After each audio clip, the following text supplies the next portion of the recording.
여러분 안녕하십니까? 오늘은 7월 30일 수요일입니다. 현재 동아시아에는 두 개의 태풍이 동시에 활동 중입니다. 제8호 태풍 코마이는 마치 부활하듯 다시 살아나 북상 중이며 중국 내륙을 향해 이동하고 있습니다.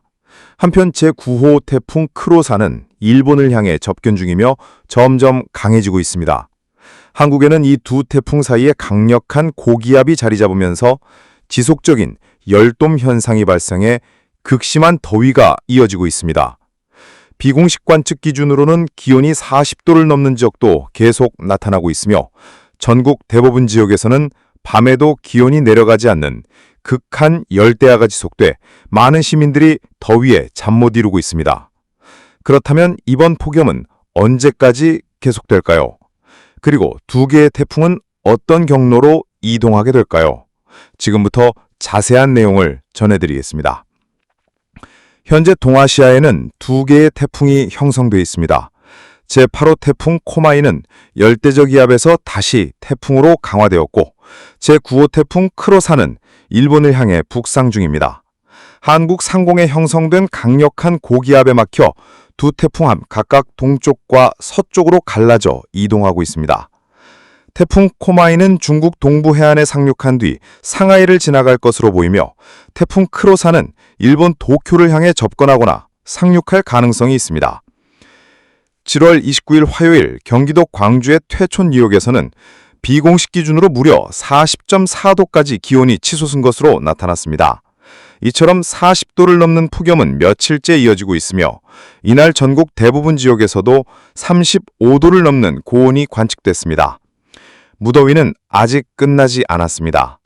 밤사이 최저기온이 가장 높았던 곳은 서울 용산구로 30도를 기록했습니다. 초열대야 현상으로 인해 밤새 숙면을 취하기 힘든 날씨가 이어지고 있습니다. 최근에 이 극심한 무더위는 남쪽에서 북상 중인 태풍들과도 관련이 있습니다. 태풍이 강한 상승 기류를 유도하면서 다른 지역에서 발생한 하강 기류가 한반도 주변으로 밀려들고 있기 때문입니다. 동시에 티베트 고원에서 발생한 건조하고 뜨거운 고기압이 한반도 쪽으로 확장되면서 한국에서는 강력한 열돔 현상이 형성되고 있습니다. 열돔은 한 번 형성되면 잘 이동하지 않고 특정 지역에 머무르며 장기간 폭염을 유발하게 됩니다. 다음은 기상청의 기상특보 현황입니다. 7월 30일 수요일 오전 6시 기준 전국 대부분 지역에 폭염경보 또는 주의보가 발효 중입니다. 강원도 태백시와 제주도 한라산만이 유일하게 경보구역에서 제외되어 있으나 이들 지역도 언제까지 버틸 수 있을지는 미지수입니다. 참고로 지난해 8월 2일에는 태백시에도 폭염특보가 내려진 바 있습니다. 남쪽 해상도 심상치 않은 움직임을 보이고 있습니다. 남해와 동중국해 일대에는 너울과 함께 높은 파고가 예보되며 광범위하게 풍랑주의보가 발효된 상태입니다. 다음은 미 합동태풍경보센터의 발표 시간입니다. 해당 정보는 한국 시간으로 7월 29일 새벽 3시에 갱신된 자료입니다. 제8호 태풍 코마이는 현재 TS, 즉 열대폭풍으로 분류되고 있습니다.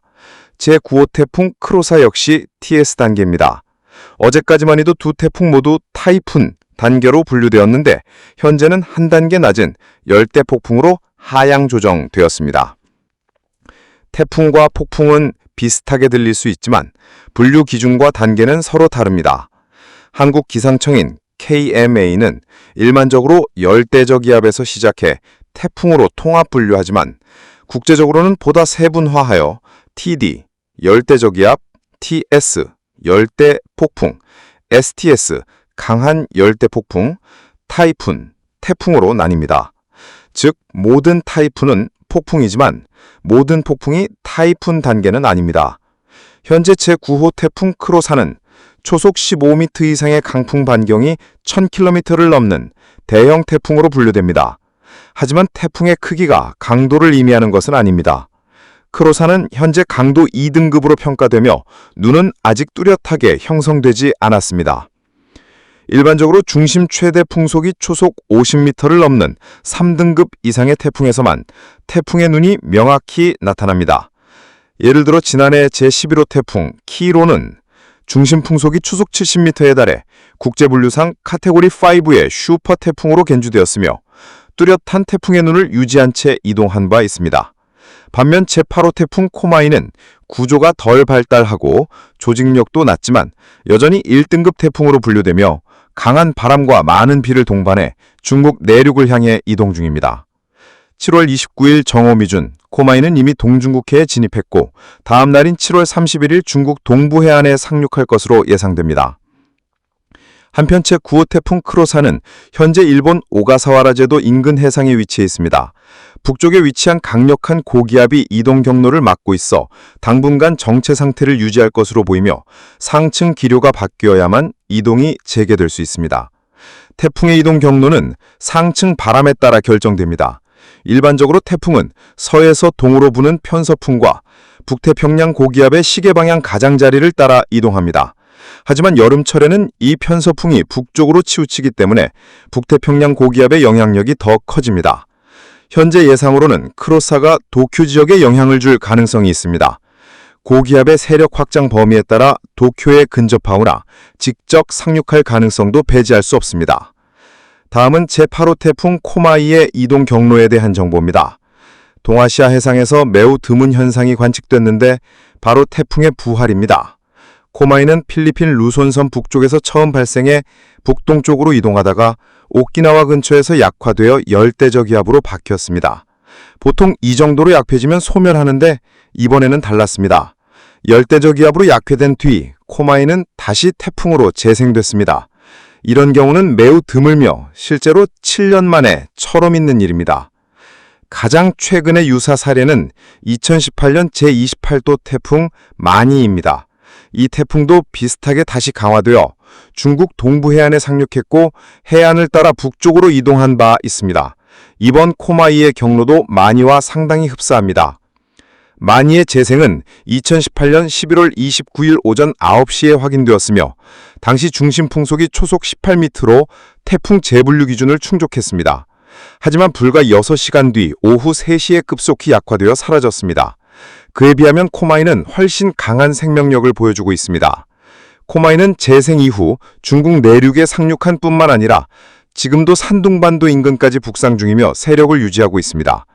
다만 현재까지는 한국에 직접적인 영향은 없고 태풍에 동반된 비구름도 아직 한반도까지는 도달하지 않은 상태입니다. 위성사진과 수치 모델 분석에 따르면 태풍의 주요 구름대는 한반도에서 다소 벗어난 방향으로 이동하고 있으며 간접적인 영향 외에는 아직 뚜렷한 기상 변화는 관측되지 않고 있습니다.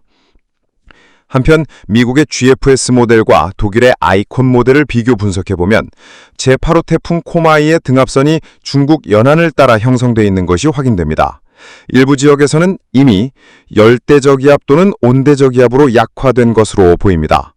그러나 더 주목할 만한 현상은 일본 남쪽 해상에서 나타나고 있습니다. 바로 제9호 태풍 크로사입니다. 현재 크로사는 남해상에서 방향을 바꾸는 듯한 움직임을 보이고 있으며 서쪽으로 방향을 틀어 이동할 가능성이 제기되고 있습니다. 이는 북태평양 고기압이 다시 확장되면서 태풍의 북상을 막고 오히려 남쪽에서 밀어내고 있기 때문입니다. 이에 따라 일부 예측 모델은 크로사가 일본 규슈 지역에 접근하거나 더 서쪽으로 이동해 동중국해에 진입할 가능성도 있다고 전망합니다. 현재 동아시아 해역은 부활한 태풍, 방향을 바꾸는 태풍, 세력을 확장 중인 고기압, 이 서로 얽히며 복잡한 기압 간 힘겨루기가 벌어지고 있는 상황입니다. 지금까지는 어느 태풍도 한반도에 직접적인 큰 영향을 주지 않았지만 기상 상황은 시시각각 변하고 있습니다. 앞으로 태풍의 이동 경로와 고기압의 확장 여부에 따라 국지적인 기상 변화가 발생할 수 있으므로 기상 정도를 수시로 확인하고 대비하시기 바랍니다.